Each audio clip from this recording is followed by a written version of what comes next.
Hi everybody out there, this is Trent here with Leo at Home. What we're doing today is a little how to draw, and this time we're going to go a little bit more realistic in what we're going to be working on. So we're going to be working on big-eared animals. So I went ahead and chose a jackrabbit, which is one of our species here in Utah. Today we want to focus mostly in on how we can go about approaching lifelike drawings, how we start to build up from the base of our paper into a more realistic sketch of what we're looking at. This week we are focusing on the science of sound. So these ears on the jackrabbit, they are able to capture the noises that are all around them, makes them specially aware and super fast, able to run away from their predators. So today, what you're going to be needing for our little activity is a photograph. So I've chosen this photograph. It's an open source one. We're going to be posting it right here onto our actual video today. So if you want to give your shot at these little sketches, I would love to see a picture that you post from today's lesson. You'll need a piece of paper, and I'll go ahead and switch out mine now for a blank one. And then you're going to need an eraser and some kind of pencil. Okay, I use one that has like a metal casing with lead inserts, but you can use any kind of pencil you really want. Now, before we get started, a couple things that I want you to approach this with, okay?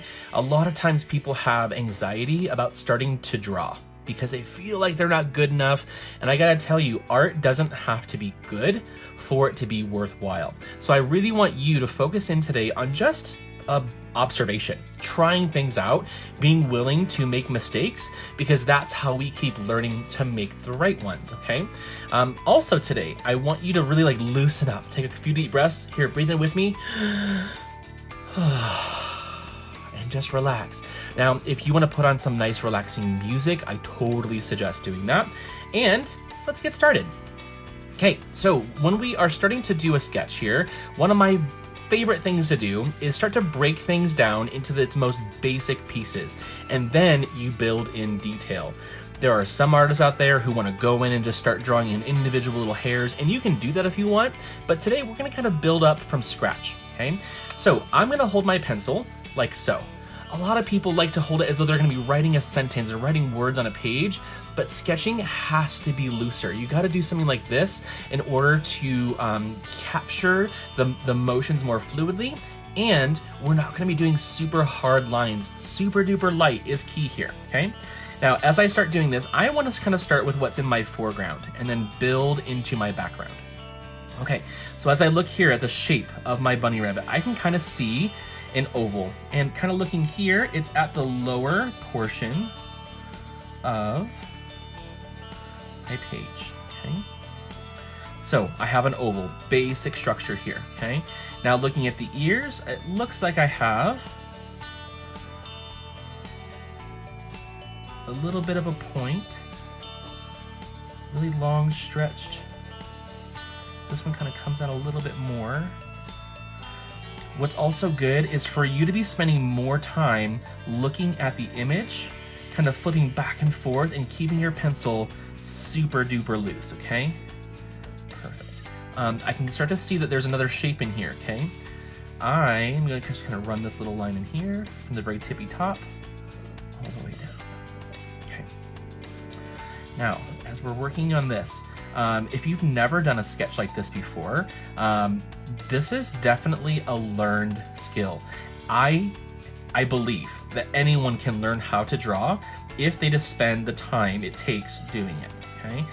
So now here on the side, there's these little cheeks here, little spots for eyes on the side, just kind of mapping things out. We have a little bit of like a triangle, a little upside down U for the nose, and two little round circles here that are the mouth of our rabbit here, right? So as I'm doing this, I'm just gently building more shapes from my reference here, okay? Now, kind of going back a little bit, I see right here, like the front shoulder part of the rabbit, kind of goes down. And it kind of runs off our page a little bit, that's fine. Okay, looking here, looking where it's mapped out, I can see that my ears come down, my body in the background swoops in, just gently mapping out what we have here. Okay. Now, next part I want to be doing is starting to add, I can kind of see like my basic general outline. Now I want to start defining things here, okay?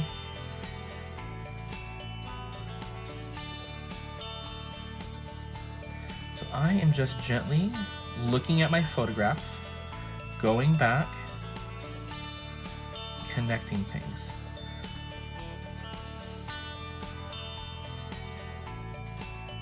Now, my background in art is, I studied art education for a while in college. I've always drawn. It's something that I've always just been really passionate about. My mom loves to draw, and so I feel like I gained a lot of like love for doing that from just like watching her sit and sketch. I also just have like a really manufacturing artistic family. They used to do crafts and things like that. And so I really love surrounding myself with those kinds of places. And in my free time, I do lots of drawings, and I love making artwork for people's homes and things like that. And the more that you are kind of interested and curious about doing these things, it's good to learn those new skills. Okay, so I'm just kind of building up here. I'm taking notice that it's a little darker, right? So I want to kind of like build up those shadows. The darker you make something, the further it pushes it back into the background, creating that depth that you're looking for, right? Now, it's making a solid line.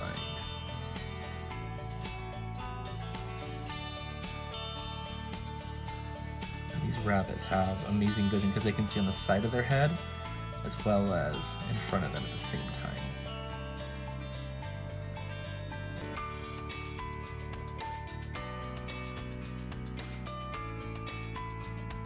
Now looking down here, I can see that my nose is a little bit darker in those lines there.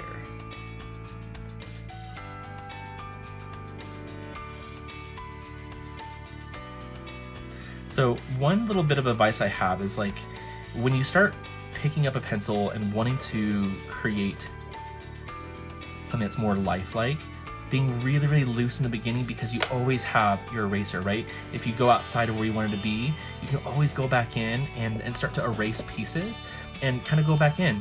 But be really forgiving that it's just pencil, right? You can always start over if you need to, but really I find that making those little mistakes really help us to start to pick up more of those details and to learn.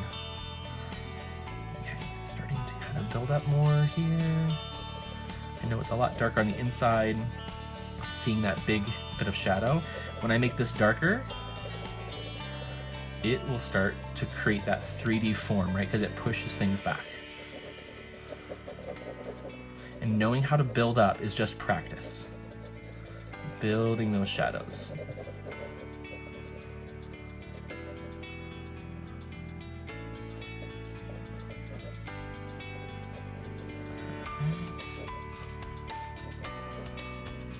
And I know for me, like, things don't always look exactly the same. You spend enough time and enough of that analytical eye that you're then able to see what needs to change or what needs to adapt.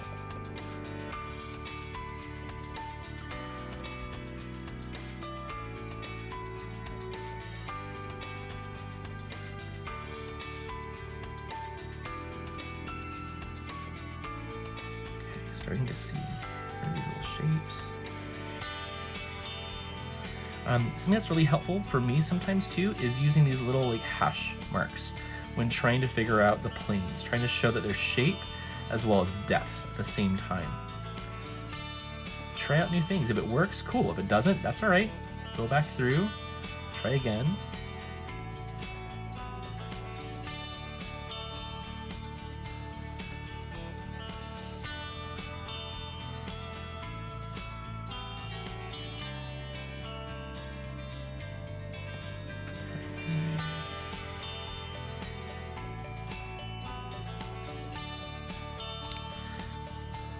Go back here.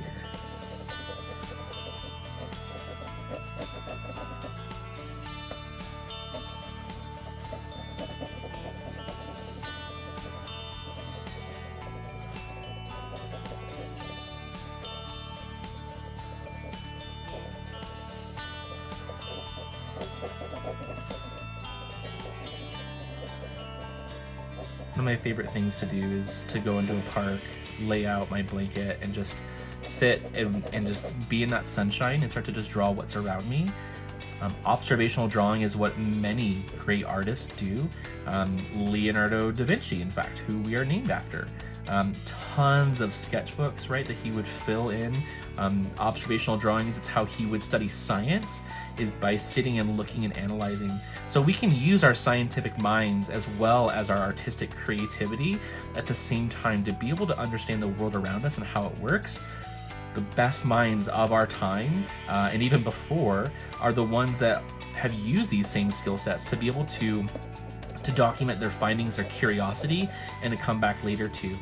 If you don't have a sketchbook at home to jot down ideas or mind map, or be able to like have a quick little doodle just to kind of occupy another way of thinking, that's something I would totally suggest doing. I have little doodles all in my agenda planner with the things I need to do, different little like notes to myself, things like that.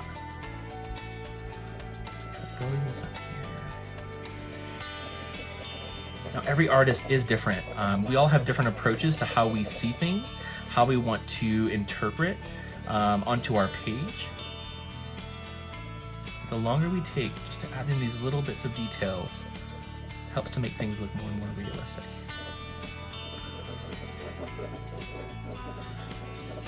All right, friends, I am going to kind of wrap up what I'm doing here just to have like a quick little sketch. I don't want to bore you all the way, and I would love, again, to be able to see what kind of things you can observe. I would love to see you give this little rabbit a chance to kind of see what kind of things you can come up with, and see if maybe you could challenge someone else.